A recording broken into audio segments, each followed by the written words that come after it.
तो सुरज चव्हाणजी एक महत्त्वाचा प्रश्न की आपण बघतोय की सगळ्यांनी सांगितलं की आमच्या योजना होत्या आणि आपण देखील पाहिलेल्या आहेत की निवडणुकीच्या आधी मोठ्या प्रमाणात योजना सरकारनं आणल्या.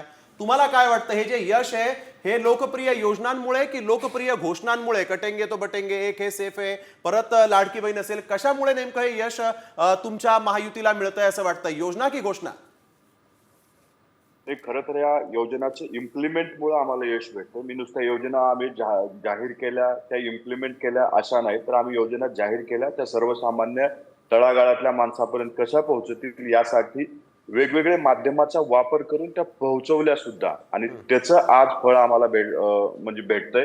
खरं तर महाविकास आघाडीने विचार करायला पाहिजे की जनतेने तुम्हाला लोकसभेला इतका मोठा भरभरून प्रतिसाद दिला होता, ही जनता 6 महिन्यात तुमच्यापासून दूर कशी गेली, तुमच्यावर अविश्वास कशी दाखवायला लागली. कारण जनतेला समजलं की महाविकास आघाडी फक्त भावनिक राजकारण करते, ते विकासाचं राजकारण करू शकत नाही, ते सर्वसामान्याला पुढे घेऊन येण्याचं राजकारण करू शकत नाहीत. म्हणून आत्ताच महाराष्ट्रातल्या जनतेनं महायुतीच्या बाजूनं आज हा कौल दिलेला आहे.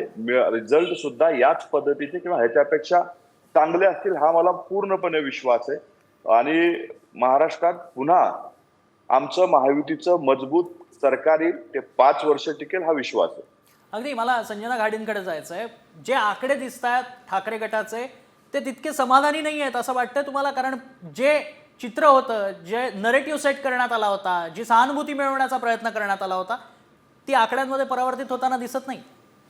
पुन्हा एकदा मी मनीषा कायंदेंकडे जातो. मनीषाजी, तुम्ही आता जसं म्हणालात की कार्यकर्त्याची इच्छा असते, मात्र याबाबत तन्मय, मी विनंती करेन की मॅट्रिकचा पोल या ठिकाणी आलेला पाहायला मिळतोय आपल्याला, तर आपण एकदा मॅट्रिकच्या एक्झिट पोलवर नजर टाकूयात आणि पुढे चर्चेकडे जाऊयात. आधी मॅट्रिकचा पोल पाहूयात. महायुतीत किती जागा मिळतात महायुतीला मॅट्रिकच्या पोलमध्ये? मॅट्रिकच्या पोलमध्ये 150 ते 170 जागा मिळतात. मविया 110 ते 130, इतर 8 ते 10 जागांवर मॅट्रिकचा हा एक्झिट पोल पाहायला मिळतोय. मॅट्रिक्सच्या एक्झिट पोलमध्ये देखील महायुती पुन्हा सत्तेजवळ जाताना दिसतेय.